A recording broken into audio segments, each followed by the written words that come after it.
Hey everybody, welcome back to Tomcat Airguns. Today I want to show you the all-new Daystate Delta Wolf.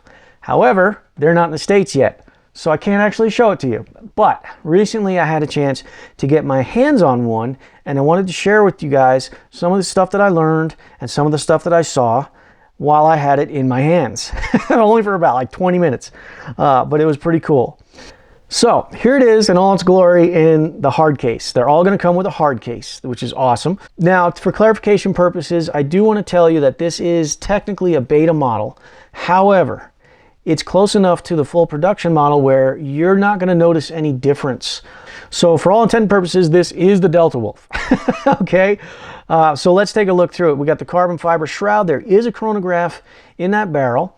Carbon fiber bottle. We got adjustable trigger. We got the AR grip. It's going to come in 177, 22, 25, and 30 cal. And in order to change the barrel, you're going to need a 3mm Allen wrench to undo one set screw. Now, once you pull that barrel out, you're going to see this little plug on the back of the barrel shroud. Now, what that is that's the signal. It is a plug, and it's what transfers the signal from the chronograph to the onboard computer. It also has another purpose, and that is aligning your transfer port where it needs to be. Moving on, the magazine is a different style than what Daystate has out right now. However, it does still have the flip open front end, so it's open loading, and then you flip the cover closed, but you'll notice the back side here is different from what they have out now. And if you look at this magazine, you look at the bottom of it, and you think the bottom is the flat spot, you'll be putting these magazines in on their side. So you can have one coming, you can put it in from the right or left side, it doesn't matter. But it does still have magnets. What's interesting about that is you can slap a magazine in there and engage it in the rifle. Then you can get a second magazine and put it in. Let's say you put the first one in on the right side, you could put the other one in on the left side, and it'll just be held in place with the magnets. When your first one runs out, all you do is open your probe, push on the one on the left side until it engages, and that's it. Now you're running on the next magazine. The fill port is a standard Foster fitting on the bottom of the rifle, and it's got this little cover that goes with it that's held in place with a magnet. And what you can see, what I did here is it's not just laying there. The bottle has a little bit of steel on it, so it actually stuck to the bottle like that, which is kind of handy when you're going to fill your rifle, that you can kind of have a home point for that little cover so you don't lose it. Like I said, this is an electronically powered rifle, so it's going to have a battery. And something that has a battery compartment and a lid for that compartment, or a drawer, or whatever you want to call it, cover for that battery compartment. You have to have access to it. So, real easy. On the bottom of the rifle, there's this little slidey button, and you slide it and it disengages the shoulder pad, and you can slide it out of the way to access the battery. Now, if you want to take the battery out to replace it or charge it, you can do that.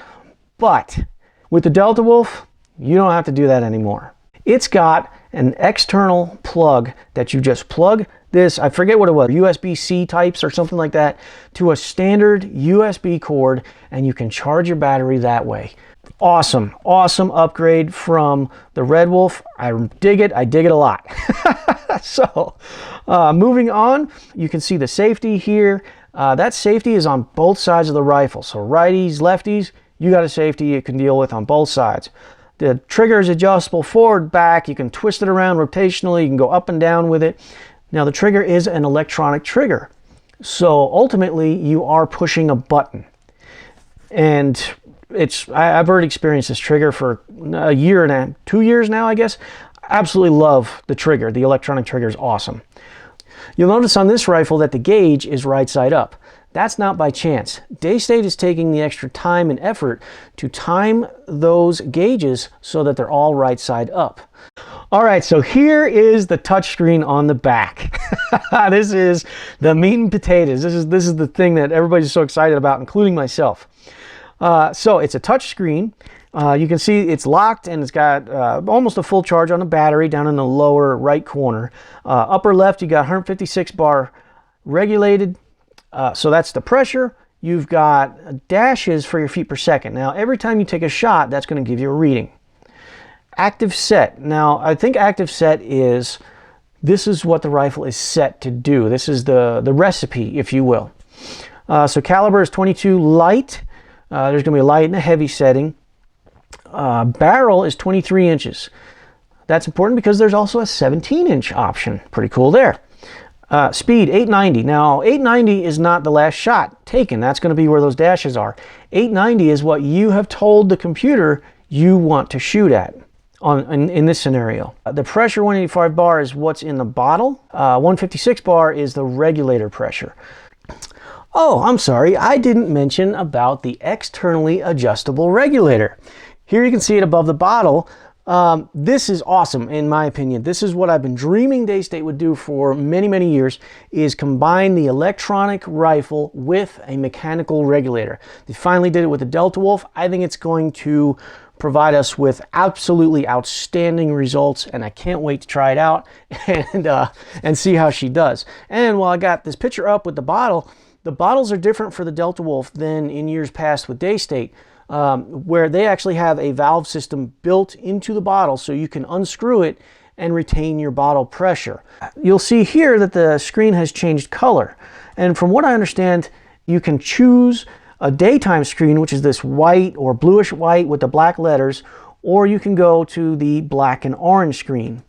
And then as soon as you get into programming, it changes colors on you to say, hey, you're into programming, and you can now fiddle with stuff, you can change things, or you can screw things up. So just be careful. You're in an area where you can make changes. So it says factory shot settings. Every gun is going to have the factory shot settings programmed into it, so you can tweak and tune and play with your rifle and, you know, try to make it shoot even better than it does coming from the factory if you want. And if you totally screw it up, or you're experimenting and you totally screw it up, you can always go back to your factory settings. They're just there, and you can start over. On the top of the rifle, you've got an elevated Picatinny rail to mount your scope to. That elevated Picatinny rail is mounted to an 11mm dovetail, just a standard dovetail rail. So if you like a lower scope, or maybe you just don't want to use the Picatinny rail for whatever reason, you can totally just take it off and use the dovetail rail. No problem. Your rings are going to mount right onto it. So when I picked the gun up out of the case, it felt solid. I mean, it felt really well built and solid. It reminded me of, I had a Leshy a while back, and those things really are, you know, the Gen 1 Leshies were built like a hammer. I swear you could drive nails with the thing. This reminded me of that Leshy. It's shouldered really nicely when I shouldered it a few times. It's also got a real short throw on the cocking lever, and it's got the big knob on the cocking lever so you can grab it real easy. But the throw on that was really short. I was surprised at how short it was versus like the Red Wolf. You've got a lot of motion to make between shots. This one significantly reduced that, which is pretty cool as well. So guys, these are not in the States yet. Don't necessarily call up AOA and say, hey, where's mine? Because they're not here yet as of making this video. They're on their way. They're coming soon. We're all waiting, and we're all anticipating their arrival. So guys, that's about all I've got for you on the Delta Wolf today. I wish I had more. I wish I could tell you about groups and shooting and how it felt when it shot, but I took these pictures in the back of a van. I know it looks like there's racks of guns behind me, but that's actually a picture on the back side of the cab of the front of the van. I'm excited about this rifle, guys. I really have been waiting and really anticipating this rifle with the changes that I heard were coming with it that have come to fruition. It's close. I can't tell you, I can't really tell you much more than that. It's coming. Every day is one day closer. And with COVID-19 going around the world, I've heard this rifle be called a miracle rifle because of the amount of hoops that had to be jumped through and the tremendous undertaking to make this happen when it's going to happen. So I really think that we're going to see these rifles hit the United States. I'm going to spitball and say by mid-November. Hopefully, I'm really hoping, cross fingers, we're going to see it even before then. But that's about the best estimate that I can give you guys. Let's just keep our fingers crossed that things move along even faster and they get here even sooner. Guys, I hope you enjoyed the pictures in this video, and like, share, subscribe, do all the happy stuff that helps my channel grow. As always, happy shooting, and thanks for watching.